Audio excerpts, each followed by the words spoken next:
जय हिंद दोस्तों। मैं सूबेदार Naresh Kumar, retire from army. दोस्तों, हमारे देश के युवा जो आर्मी में भर्ती होने का सपना देख रहे हैं, जो दिन रात मेहनत कर रहे हैं कि हम सैनिक बनेंगे, उनके लिए एक बहुत ही बुरी खबर है। दोस्तों, हमारी इंडियन आर्मी पहले से ही करीब 2 लाख सैनिकों की कमी से जूझ रही है। इन 2 लाख सैनिकों की कमी पूरी करने के लिए हमारी सेना में भर्ती का होना बहुत ज़रूरी है। लेकिन इंटीग्रेटेड स्टाफ हेडक्वार्टर ने एक आदेश और जारी कर दिया गया है सेना को कि हमारे जो सैनिक हैं उनको और कम किया जाए, यानी कि हमारी सेना को लगभग 10% कमी और की जानी है और 10% सैनिकों की भर्ती कम होगी। इस हिसाब से 1 लाख सैनिक और कम भर्ती किए जाएंगे, यानी कि हमारी सेना के अंदर अब लगभग 3 लाख सैनिकों की कमी हो जाएगी।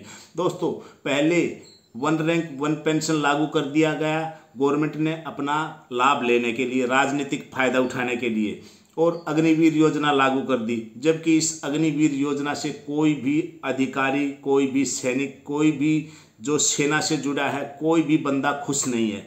लेकिन कोई बोल नहीं रहा, क्योंकि सबको पता है अगर किसी ने मुंह खोल दिया तो जैसे तेज बहादुर यादव के साथ किया गया था वैसा ही हमारे साथ भी होगा। इस डर से कोई कुछ नहीं बोल रहा।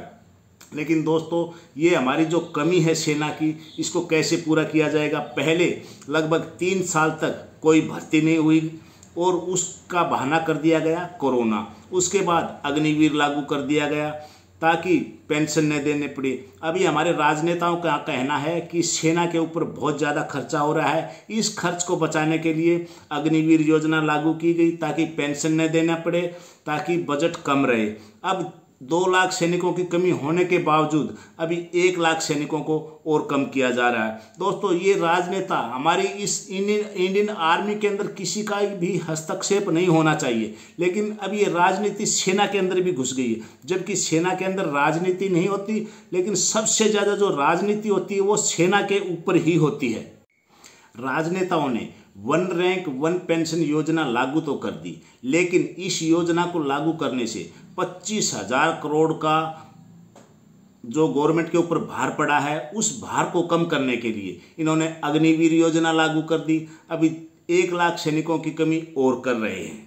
अग्निवीर योजना को लेके पूरे देश के अंदर बहुत ज़्यादा बवाल मचा था, लेकिन गवर्नमेंट ने इस योजना को वापस नहीं लिया और रही खई कसर सुप्रीम कोर्ट ने पूरी कर दी। सुप्रीम कोर्ट ने बोल दिया कि नहीं, जो सेना के प्रति जो आदेश दिए गए हैं, जो ये योजना लागू की गई, वो बिल्कुल सही है।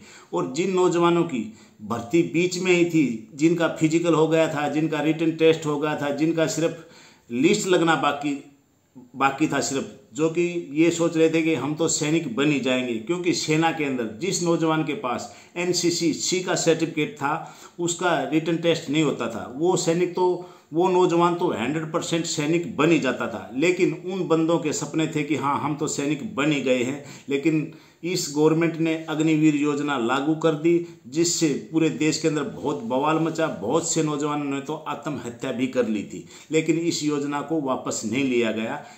गवर्नमेंट ने यही बोल दिया, सुप्रीम कोर्ट ने भी यही बोल दिया कि नहीं, ये जो गवर्नमेंट ने योजना लागू की गई ये बिल्कुल सही है। उन नौजवानों के साथ सरासर बिल्कुल ही अन्याय हुआ है।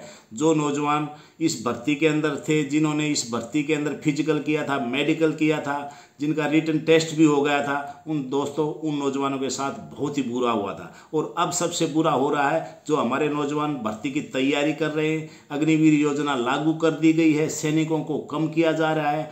पहले बोला था कि 2 भर्ती होंगी, अब इस जो फिजिकल होना है नौजवानों का बाकी, वो जनवरी तक होगा। तो इस हिसाब से साल के अंदर अब तो सिर्फ 1 ही भर्ती होगी।